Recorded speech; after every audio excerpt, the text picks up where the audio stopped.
Guys, kilala nito.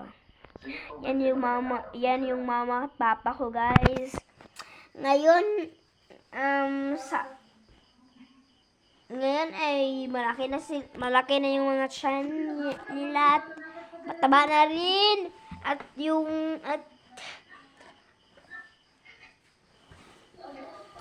wala na, mataba na rin sila. Tingnan nyo yun, oh. Payat na payat talaga. Pero ngayon, ang taba-taba na. Dahil yung papa ko ay uminom ng taduay palagi.